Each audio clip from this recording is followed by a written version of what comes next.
एक ऐसी पार्टी जिस पर वंशवादी होने, आम लोगों से दूर होने, इसके नेताओं पर एलीट खान मार्केट गैंग का असर होने का ठापा लगा हुआ। एक ऐसी पार्टी जिसके सबसे बड़े नेता को युवराज कहकर तंज कसा जाता, जिसे जनता के बीच बेवकूफ साबित करने के लिए उसका नामकरण ही पप्पू कर दिया गया। जिस पार्टी से देश को मुक्त करने के लिए नारा बना दिया गया, जिस पार्टी के पुराने से पुराने नेताओं ने अपना दल छोड़ने की होड़ लगी, जिस पार्टी के बारे में यह मान लिया गया था कि अब इसका पुनः उठ खड़ा होना संभव नहीं होगा, अचानक उस पार्टी को जीवन दान कैसे मिल गया? यह सवाल आज हर कोई जानना चाहता है। चलिए हम बताते हैं। क्या कांग्रेस को मिले जीवन दान में सत्ताधारी दल की बेवकूफियां ही कारण रही? क्या उस पार्टी के नेतृत्व का कुछ श्रेय नहीं है? बात हो रही है गांधी परिवार के चिराग राहुल गांधी। बात हो रही उस युवा की जो राजनीति को एक्टिविज्म के तरीके से लेता है। जी हाँ, बात हो रही है उस राजनीतिक की जिसको पॉलिटिक्स को लेकर गंभीर नहीं मानते रहे हैं लोग। जी हाँ, अब राजनीतिक विशेषकों में अब उस शख्स से उम्मीद की किरणें अचानक दिखने लगी। ऐसा अचानक कैसे हो गया? यह भी कर्म आश्चर्यजनक नहीं है। इसके पीछे कांग्रेस में पर्दे के पीछे काम कर रहे लोगों, पार्टी के सलाहकारों और मीडिया सेल का बहुत बड़ा हाथ रहा। आइए देखते हैं कि किस तरह कांग्रेस के मीडिया सेल ने बीजेपी के आईटी सेल को घुटने टेकने पर मजबूर कर दिया।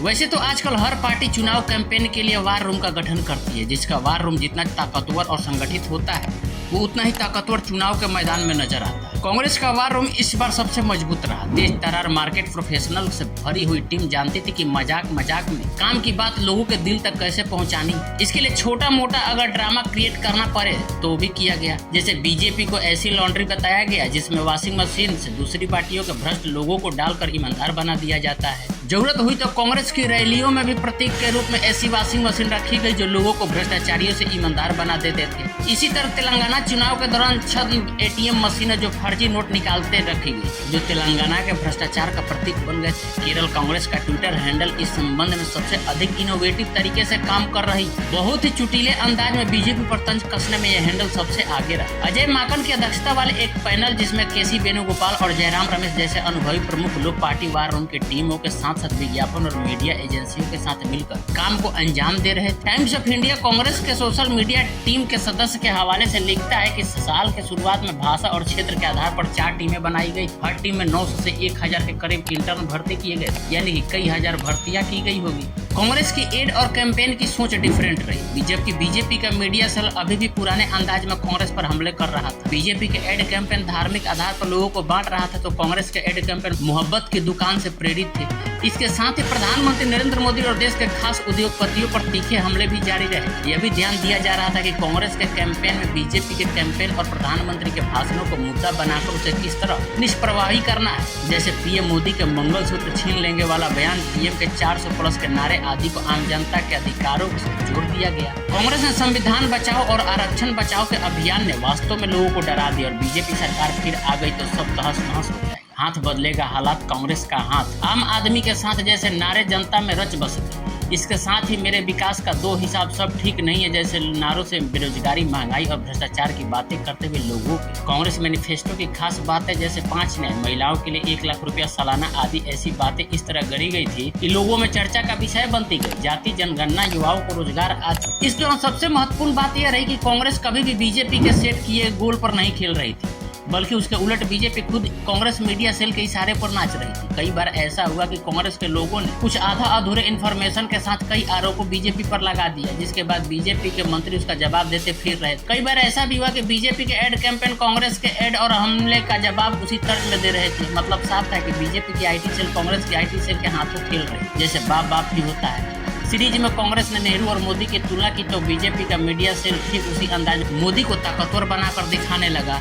बीजेपी के पापा वाले एड की तो मिट्टी पलीत कर दी कांग्रेस के IT cell. Bharatiya Janata party के वार रुकवा दिया वाले एडवर्टाइजमेंट को लेकर कांग्रेस के सांसद राहुल गांधी ने एक्स पोस्ट में एक वीडियो शेयर किया, जिसमें एक लड़की पीएम मोदी की चुटकी लेते हुए कहती नजर आई कि वार रुकवा दी, वो हमें नौकरी क्यों नहीं देते। आगे इस युवती से पूछा गया कि लेकिन इमेज तो ऐसी ही बन रही है कि पीएम मोदी ने जंग रुकवा दी थी। इस पर लड़की बोली, अरे ऐसा प्रोपेगेंडा है, इलेक्टोरल का पैसा है, कहीं तो इस्तेमाल होगा। किसी एक्टर को उठाकर बेटी बना देंगे और कहलवाएंगे कि वार रुकवा दिया। पीएम मणिपुर के दंगा क्यों नहीं रुकवा और लद्दाख की ओर क्यों नहीं देखते। बाद में पापा वाले इस एड के इतने मीम बनाए गए कि बीजेपी ने इस एड से तौबा ही कर। एक तरह से एड कैंपेन की हार ने तय कर दिया था कि चुनाव किस ओर जा रहे हैं। राइट विंग के इन्फ्लुएंसरों को यह कहने को मजबूर होना पड़ा कि कांग्रेस का आईटी सेल बीजेपी के मुकाबले बेहतर तरीके से काम कर रहा है। इन सबका नतीजा रहा कि 2021 तक यूट्यूब पर राहुल गांधी के 5 लाख सब्सक्राइबर थे, जो 7.2 मिलियन पहुंचे। इसी तरह इंस्टाग्राम फॉलोअर का आंकड़ा 1.7 मिलियन से 9.4 मिलियन तक पहुंच गया। इसके पहले राहुल गांधी के दोनों भारत जोड़ो यात्राओं को उनके मेक ओवर के लिए बहुत खूबसूरती से करा गया। राहुल गांधी की अगुवाई में कांग्रेस की कन्याकुमारी से कश्मीर तक की 4000 किलोमीटर की यात्रा खूब चर्चा में रही। उससे भी ज्यादा चर्चा उस बेतरतीब दाढ़ी की रही जिसकी तुलना कभी सद्दाम हुसैन, कार्ल मार्क्स और कभी फॉरेस्ट गंप से की गई। एक्सपर्ट का मानना है कि इस यात्रा ने कुछ हद तक राहुल गांधी की छवि के मेक ओवर में मदद। दरअसल राहुल गांधी की इस भारत जोड़ो यात्रा का अघोषित मकसद उनकी छवि बदलना था, जिसके लिए कांग्रेस पार्टी ने बहुत पैसे खर्च किए। यहाँ तक कि पार्टी का तंत्र इस पूरी यात्रा के करीब करीब अलग था। एनजीओ, विज्ञापन और पीआर एजेंसियों और इवेंट मैनेजमेंट एजेंसियों पर ज्यादा भरोसा किया गया। इस यात्रा के दौरान राहुल क्या बोलेंगे, क्या पहनेंगे, किससे मिलेंगे, किस तरह के वीडियो बनेंगे, किस तरह के फोटो मीडिया में फ्लो होंगे, सबका ख्याल रखा गया। जिसका परिणाम यह हुआ कि राहुल गांधी एक ऐसे नेता के तौर पर उभर कर सामने आए जो कह सकता है कि वह देश की नब्ज को समझते हैं। विज्ञापन दिग्गज प्रहलाद कक्कर कहते हैं कि भारत जोड़ो यात्रा उनके इमेज मेक ओवर के लिए बहुत जरूरी थी और आखिरकार उन्हें काफी हद तक एक्सेप्टेंस मिल गई। भारत जोड़ो यात्रा की लगभग पूरी यात्रा के दौरान सफेद टी शर्ट पहनने नजर आए राहुल गांधी ने सभी को हैरत में डाल दिया। वे कहते हैं कि राहुल गांधी इस दाढ़ी के बूते ही एक परिपक्व शख्स में तब्दील हो गए।